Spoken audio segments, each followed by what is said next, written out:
I've just kind of noticed with like every podcast that I listened to when I was driving cross country, they never have like some big introduction, you know, like the good Yeah, ones. just start talking. They just, yeah, they just start talking. talking and just have a conversation. But with that being said, this is the Battery Podcast with your hosts, Joe Beimel and Brent Dean. And we are back. It's been a while. Been we busy. had a little hiatus. Yeah, busy. Yeah. We needed a little break. Had some things to do, things to take care of. Went on a nice trip, business trip to Nashville. And then I proceeded to drive from there out to L.A. But, yeah, all good things going on with Beimel Elite Athletics. And it's good to be back. Have some things to discuss. First thing, we use technology all the time, every single day, not only in our personal lives, but we use it for training athletes. It's, kind of that old saying, when the technology works, it's awesome. But sometimes, and we've experienced on this podcast, when it doesn't work, it's super frustrating. But I see so much in the baseball training area that people kind of use it as a crutch. It's like they don't know what they're doing with training athletes, so they feel like if they get more, the more technology that they have in their facility or that they use, it just looks cool. So it's kind of like that. Oh, look what we have. We have a TrackMan, and we have HitTrax, and we have, what's that one thing you use? It's like I don't know what you call it. It's like a training device. Yeah, Proteus. Oh, look at this Proteus. And not to say those aren't good things if you know how to use them, but just having them for the sake of having them is just really dumb. And it's like, do you even know how to work that? Oh, you have a motion capture system, but you literally do nothing with it. It's more just to put on social media and go like, hey, look at this, check this out. So, what are your thoughts on technology? What do you see the biggest benefits with the stuff that we use? And what do you see also as just kind of eyewash, where, you might have it, but has anyone ever gotten better by using it? Like those type of things. Yeah. Well, on that point, the first things that come to mind when you say eyewash is really the data that we're actually collecting. If anything's changing or anything's being discussed about that information, it could be helpful. So all these tools are available, Blast Motion, Rapsodo, TrackMan, motion capture, Edgertronic, any information that's available is helpful. It does become eyewash almost immediately if they're just using it at face value. Like, here's your motion capture, but there's no explanation, no intervention, no type of actual accountability to what the training system is going to be with that. Yeah. So I'd say that's probably like the first thing that we see. There's a lot of lack of accountability. Stick figure. Yeah. Cool. Awesome. They throw it on Instagram and then it's like, all right, what changed? Like nothing. All right. Well, you could throw a Rapsodo or a TrackMan in a facility, but if nothing changes, like, well, what's the point? Small fact that a lot of people don't know, actually, UCLA, one of the best programs in the country. I mean, they have a great coaching staff, good pedigree of athletes that come through there every year. They don't have HitTrax. And it's intentional because they want their guys to be invested into the process of their hitting and actually what their feel and their approach is, and not just obsessed about the exit velocity, the consistency of launch angle on certain BP pitches. Of course, there's a tool and there's a great, feedback that comes from that. But they've done a fantastic job of having their hitters just focus on being good hitters. And obviously, their recruiting and their development, they make sure that the baseline stuff is actually being met. Like, they can hit a certain level of exit velocity. They have TrackMan set up on their field so they can get all that data. But it's just not the driving force for a lot of those day-to-day training sessions.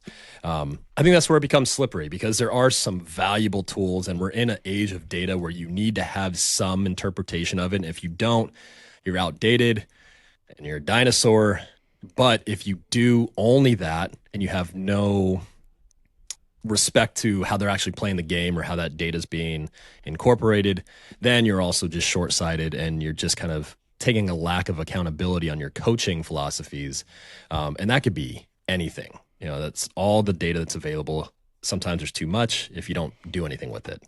But yeah, I mean, there's so many great tools. It's like you should try them, but also not deviate from the fact that you got to play baseball, not just be a training dummy. Yeah, for sure. And, one of the big things that I've seen recently with what we have available for our athletes is the force plate testing. Just because we always had like retesting, testing, retesting. If you don't have that, you're already behind, and there's no process of how to make sure your athletes are getting better. But some of our older processes, we were doing a lot of jump testing and test inverts and broad jump and lateral jumps and different things, which was absolutely great. Was way more than most people were doing. And not to say that just because you can jump a certain height or your jump testing goes up, that you're going to throw harder or hit the ball harder or be a better baseball player. But it is one of those metrics to use to look to see if somebody's getting stronger. And, you're not just going to keep jumping higher and jumping farther. There are limits to it. But we just used it to make sure we were programming the right things. Guys were getting strong in the ways we wanted them to.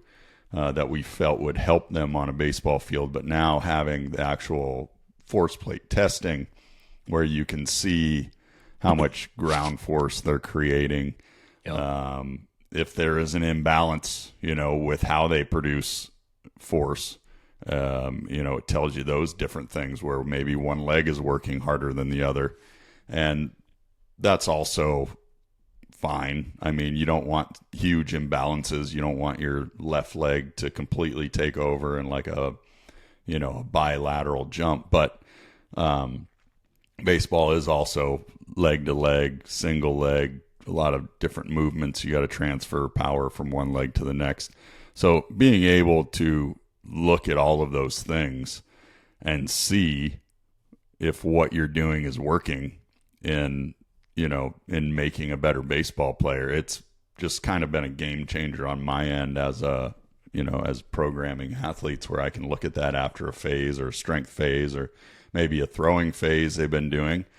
And, it's very objective. So you just look and you go, oh man, that didn't work the way I thought it would. Or why is this guy not getting better at what he's trying to get better at? Oh, geez, that phase that he was just on didn't really work with what we're trying to do. So let's pivot. Let's change things. That's been one thing that I've seen just recently that's been super helpful. But even something as simple as like a radar gun, right? Like when I was coming back playing, when I came back at 44 years old, I know we talk about that a lot, or I talk about that a lot. But that was my biggest piece of technology that I used, because I could stand in front of it and just throw a baseball and, manipulate the ball or change different mechanical cues or just kind of experiment with things. And if something jumped up, really quickly, like for instance, I kind of held my hands like back behind my body a little further. So I felt like my front arm had a longer distance to travel. So when I got to foot plant, I wasn't kind of pulling my torso open. That arm just kind of kept me closed. And when I did that, I was jumping up 3 miles an hour, and I'm not throwing at 100% by any means. But I'd throw nice and easy. And I go, holy crap, that's crazy. Like at that low of an effort level, like that velocity is jumping up a ton. And then I'd incorporate it into like my full delivery. And then, I started like tucking my thumb. I was a guy who always put the side of my thumb on the ball. And I just started noticing like guys who threw hard, there was a lot of them that like tucked their thumb. And I was like, well, let me try that. So I started doing that. That actually helped me throw harder. And I think a lot of it was just the friction on the ball was less. I wasn't grabbing the ball as hard when I had it like this. So I concentrated more on those fingers staying behind the ball, getting a good spin efficiency. So just those type of things. But without that technology, and, you forget, like, a radar gun is a piece of technology and it's been around for a long time. But those things can just help make you a better player or make you better at what you're trying to accomplish. Do you have anything that you've used, over the years, or that you've seen guys use in our facility or whatever, our program, and have just been like, we have to have this because this is the greatest thing? Well, there's two things. The first thing would be ArmCare. So ArmCare has been a staple in our program for a handful of years now, basically for that immediate feedback, or at least that consistency of feedback of what is actually happening on a strength level for every athlete in their throwing arm. And that resonates for every position. Obviously, the pitchers are the first to adapt it because they're the most, I think, consistently evaluated. Their velocity is actually being tracked, or they're throwing bullpens or throwing to hitters. Position players are usually later to adapt it, but then they start to realize if that's not one of their strengths, or it's not, an obvious deficit for them, that if they start to blend in for too long, that becomes kind of a separator once their skills are all kind of at the same level. That's been just such a great tool because it's fairly quick, super easy to understand, pretty affordable on a person by person basis. And then what we're doing as a program is actually interpreting the information according to everything else they have going on, to make sure that it actually is the best routine for them on a person by person scenario. I'd say that every tool that we have, we try to make sure that it's being evaluated with that level of objectivity. So it's not just a blanket rule. Like, everyone has to do the very specific routines that it gives. It has to be some majority that do it one way, some that do it a different way. There's Elliot. Come on in, Elliot. Yeah, it's all good. Yeah. Say hi, Elliot. How's it going? You won't be able to hear him. It's on my headphones, but okay. Yeah, there's Elliot Gagos. Yeah. Nice to meet you guys. Yeah, he's doing great. It's funny. So what do you need? You said he left stuff. What do you need? I think I forgot one of my AirPods in here. Okay. I'll come back later. That's Jacob. So say hi. All right. Yeah, we'll find it. Yeah, but if I see it in here, I'll let you know. All good. Comprende Gita? It's funny enough, Elliot was actually talking about this in our last programming meeting, or our last staff meeting, was how not everything can work for everyone. You have to have that level of just individualization based off the interpretation of the data, not just the blanket data means the same thing for everyone, because there are some things that will be slightly more universal. Maybe they're fitting in for 80-90% of people, but there's routines that need to adjust for the individual needs, but also the volume, the time of year, the priority, and also the risk reward of those things. But the second thing that popped to mind when we were talking about this was HitTrax.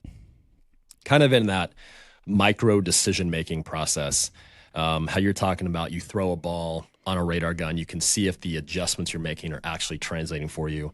Same idea. If I'm hitting off a tee and I'm trying to just give a moderate level of effort, then I could see if what I was doing was actually resonating with what I'm trying to accomplish. One of the biggest things that was revealing for me, this is maybe 2018, I had swung, I think, I-18 or 243, 34.5 by 32 or 31.5. Can't remember. It was either drop 3 or drop 2.5. The frustrating thing for me was I realized if I swung a 271B, which was actually a model that you had made, like a 34.5 or 34 by 32, I would hit the ball 3 to 5 miles per hour harder every single time. And it was confusing because I was like, I'm not doing anything differently. And it would be my top end velo, my average velo, just my bat control. And it had to be something with my swing path. I didn't have the cleanest, most picturesque swing path as a right-handed hitter. But I was able to produce enough force, but it was just consistently much higher with that 271B. I had no idea. I would just go off a feel. I'd go off a field and be like, oh man, yeah, that looks like it's carrying a little bit more. That feels good. But I had done that for years. Even one time, Scooter Jeanette, playing the big leagues with the Reds, he was with the Brewers for a while. He had kind of given me one of his models. He's like, man, you need to swing a bigger bat. Like, what are you doing swinging this 33 and a half? Swing at 34 and a half. And it helped. But then I had no idea which model I should use. So I was just guessing. I had to do this 243, I guess. And he was swinging like a P72 or something, and was just really good at hitting hard contact consistently, where I might put up big exit velo, big BP home runs, but on a day-by-day ability to hit, I had no idea if the bat was the best decision for me. So that was one of the tools that, it didn't necessarily mean like I needed to change everything about my swing, but I was able to see one of the adjustments I should make in a training setting that could help me in a performance setting.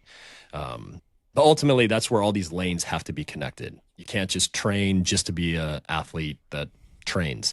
You have to train to be an athlete that performs on the field. So we're talking about like force plates and, the rate of force production or the ground force absorption rates or whatever the parameters are that you're looking at analytically.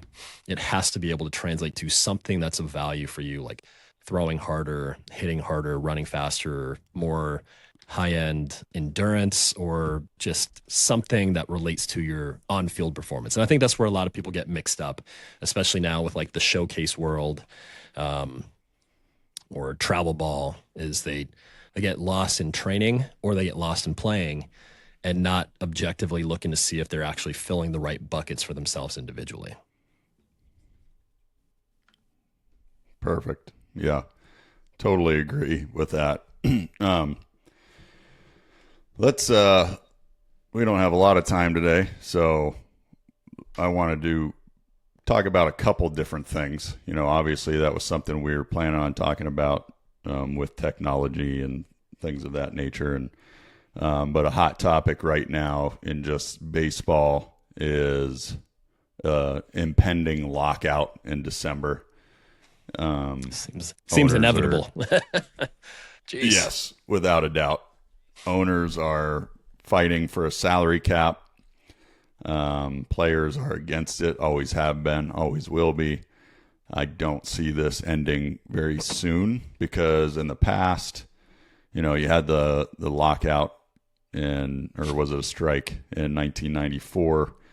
Yeah. And, that really damaged baseball for a while until 98 when McGuire and Sosa had that home run. Yeah, who'd I say? That was right. Did I say yeah, McGuire? Yeah, McGuire. Sosa. Yeah, McGuire and Sosa.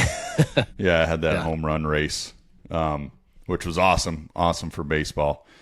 And even though all of them were roided out of their freaking minds, we didn't know that back then. I think most of us probably knew something was going on because these guys looked like superheroes. But with that being said, the owners since then have not talked about a salary cap at all. And there have been some different things put in place. There have been the luxury tax, which is kind of like a soft cap. Now, the Players Union would never use those words.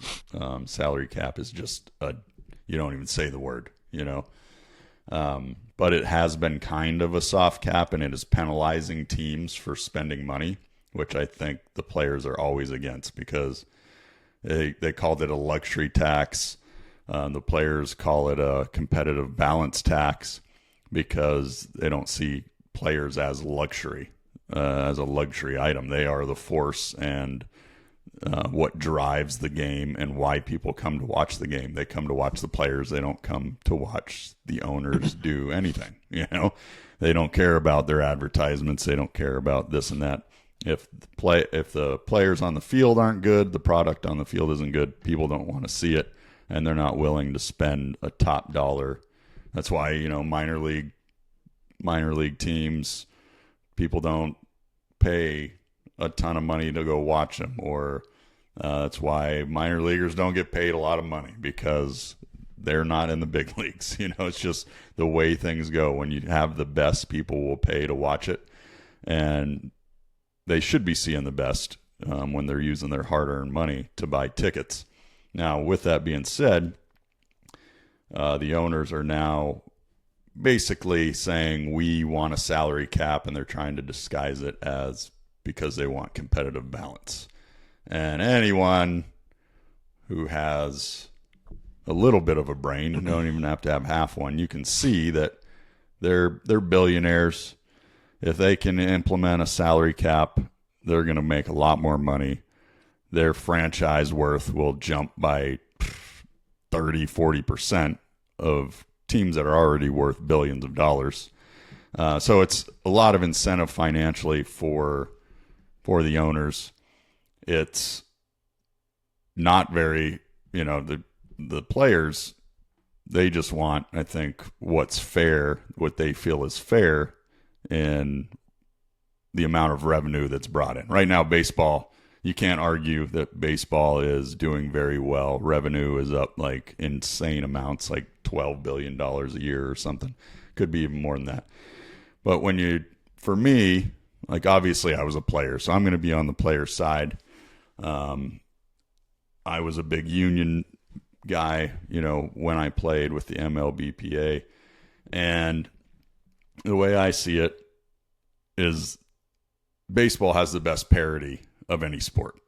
I mean, you look at football, Chiefs have been in the Super Bowl almost every year. And before that, the Patriots were in the Super Bowl every year.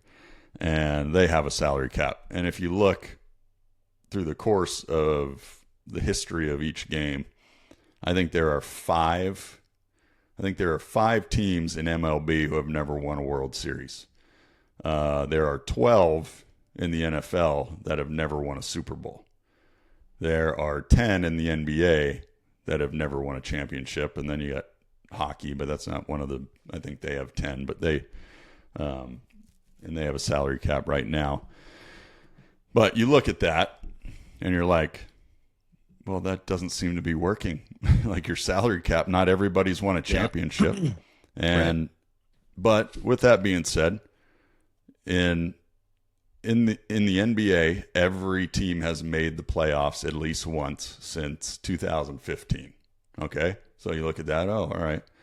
NFL, every team has made the playoffs except the Jets since 2015. I think the last time they made the playoffs was 2010 or something like that.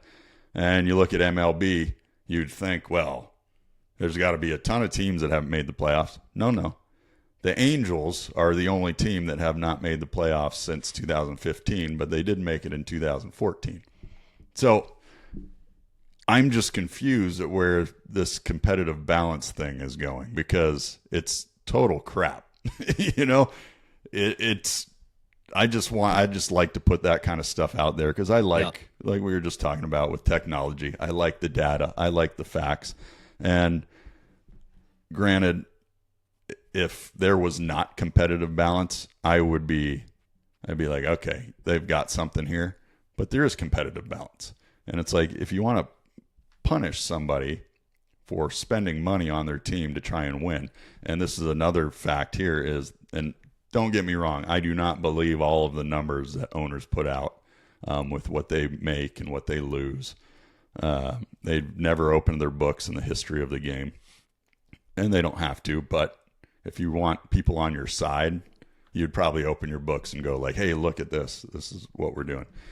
But the Dodgers, obviously, they bring in a ton of revenue.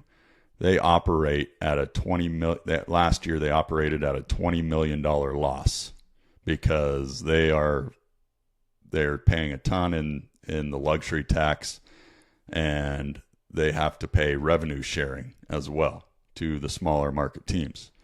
Now, these smaller market teams aren't operating at a $20 million loss. They're making a ton of money. They're just deciding to put that money in their pockets instead of putting it into the team to win.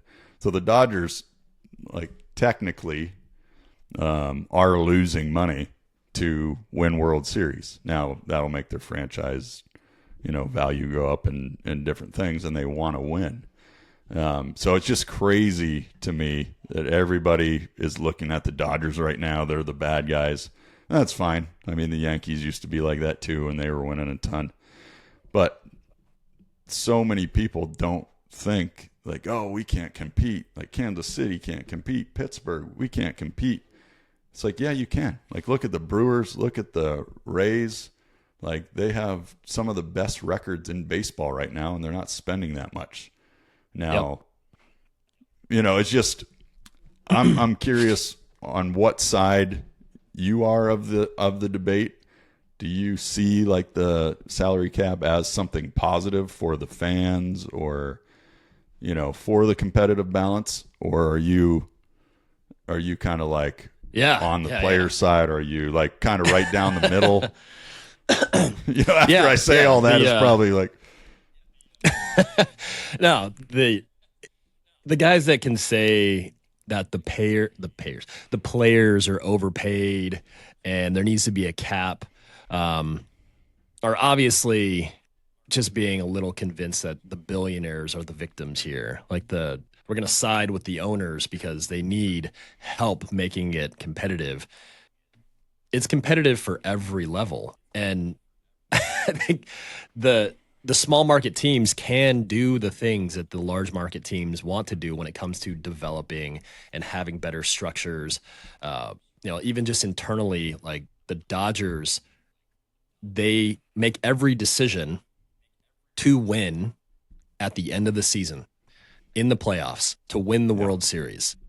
And all of their development as far as internally for their players is structured in a way where it gives them the best advantage. That's not taking a ton of extra salary cap or money to get them to a specific player threshold that they can compete. But it seems like a lot of the guys that are siding with there being a salary cap, really, it seems like they're arguing for more of a salary floor. Like they don't want teams that are paying whatever, $50 million in salary when they have a $1 billion team in the Dodgers or the Yankees or the Mets. I find it hard to, I guess, even fathom how anyone cannot side with any of these players. I mean, the small percentage that make the big multi-million dollar, $100 million, $700 million contracts is still a lot of unforeseen just trials and tribulation and time that has been put in for them to get to that level, because they're not just getting paid to play a game. They are the absolute top small 1% of the 1% of the 1% that have made it to that point. And people are willing to overlook, like they were doing 12-hour bus rides. They were getting paid, next to nothing in the minor leagues. They were grinding for years and years and years, developing a craft mentally and physically that can help them be at that level. And then they only get to do it for a handful of years. The amount of people that do it for 10 plus years has diminished tremendously every year. And to say that that's like not earned is so short-sighted. There's a lot of guys that I see on social media thinking like, oh, this guy's overpaid. He's whatever, just playing a game and he's making this much per minute. I only make this much and I could play baseball for that much. And I think it's a lot of people underestimating how challenging it is to be in the big leagues, stay in the big leagues, and then compete year over year and keep your job. But yeah, there's absolutely no way that salary cap has proven that it's going to be beneficial for baseball. But how do you feel about like a salary floor? Well, I find it pretty ironic that all these teams are crying poor and they can't compete. But yeah, I think their first offer, they offered like a $160 million salary floor. Yeah. And I'm like, okay, so you could have been paying that. That every single team could have a $160 million payroll. And why don't probably you? more than that. But you're like, and you're not doing it because you don't want to win. I don't necessarily like the idea of caps on either side. Yeah. Same. I get the salary floor thing, but I would like to see the same as like the competitive balance tax or luxury tax, where if somebody is spending too much money, they get penalized Okay, it's supposed to deter people from going over. But I would like to see something on the bottom too, where if you're not up, say you're not spending $160 million, well, now you get penalized. You also get, basically, it wouldn't be a tax because it's a negative, but you get penalized. Like, you have to basically pay a fine the same percentage of, the teams that are over the set payroll. So now you have to pay if you're under a certain percentage. And if you're a repeat offender, it just keeps going up and up. And I guarantee that knocks those guys right out of there. Like, teams aren't going to want to, if they're cheap, they're not going to want to even spend even more for no reason, because they're not putting it into their team. So just some different thoughts. I mean, there's so many thoughts and different things going around and things being said, and just, I mean, even with the salary cap talk, I mean, they're trying to annihilate the draft. They're just so many bad things coming out where it's like, what are you doing? First of all, they want to drop the draft to like 10 or 12 rounds or something. Yeah. Each team can only pay, like, every slot has like a specific, every round has a specific number that you're allowed to pay somebody, and you can't go over that. And it really takes out all the hard work and stuff that people have done. Like, not every first rounder is the same. You have guys that, maybe you got drafted in the first round, but the guy who gets drafted 30th and the guy that gets drafted first, they're not the same. Yeah. You can't convince me they are. Somebody like Garrett Cole that was drafted first overall is like a can't miss. Freaking Cy Young Award winner, just has dominated. And I don't know who the last round or the last pick in that draft in the first round was. And he might be pretty good, but I don't know who it is. So I'm sure he's not as good as Garrett Cole. So it's those kind of things that just bother me. And when you do talk about a salary cap, me being one of like a role player and a middle reliever, those are the guys that you're hurting with a salary cap. The guys who are the superstars, they are still going to get their money. You look at the NFL guy, Patrick Mahomes and Travis Kelce and all these guys that are just superstars in the game, they're still making their money. The guys that you see losing their jobs because of the salary cap, they're getting cut, are veteran guys, maybe a lineman, maybe, a nickelback or a D-back that comes in certain situations, and they've got to get under the cap, so they release those guys.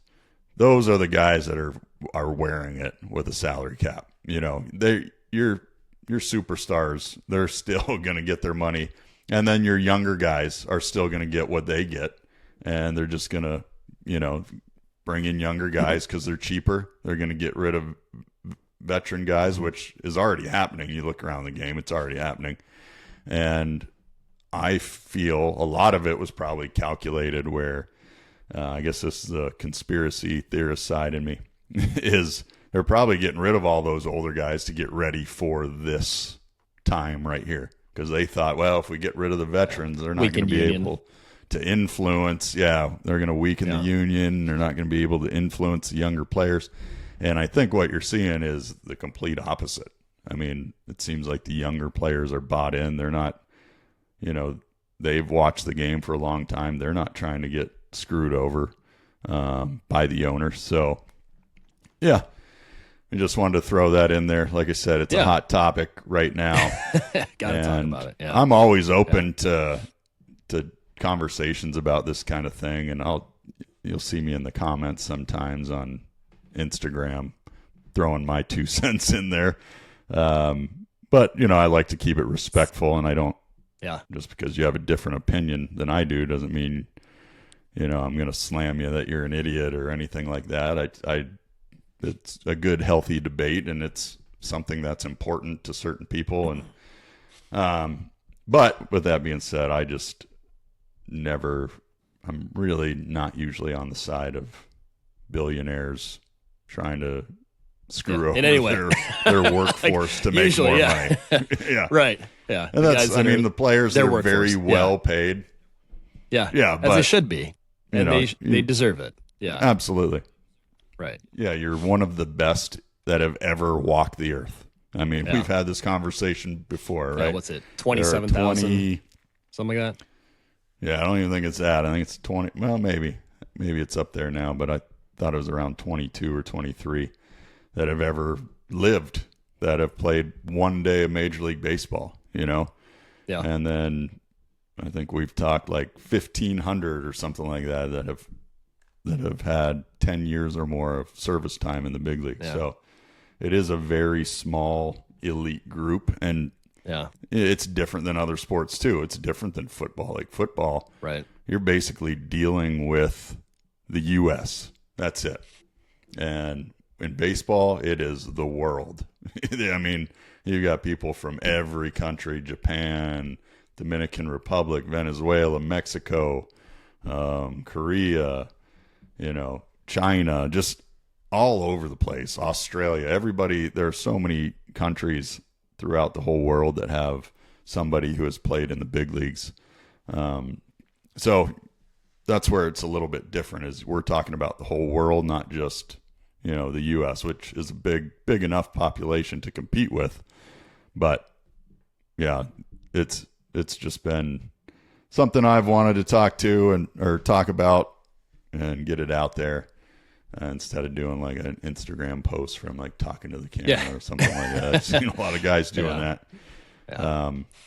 But yeah, figured it'd be something good to bring up. And I know you're have been a Dodger fan, so are you cool with the Dodgers being like the bad guys now? Because absolutely no one cared. Like no one cared about anybody on the West Coast.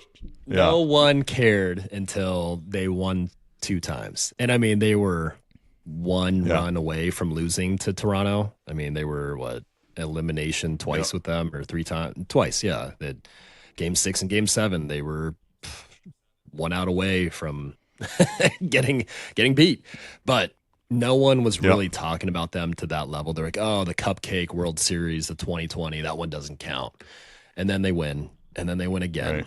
And then they go get Shohei Ohtani and Freddie Freeman and even like Mookie Betts and some of these guys that anyone could have got them. I think Scuba was talking about that too. Nobody wanted them. Pick me up. No one wanted them. Nobody wanted them. It's like, that's the whole thing. Their teams didn't want them.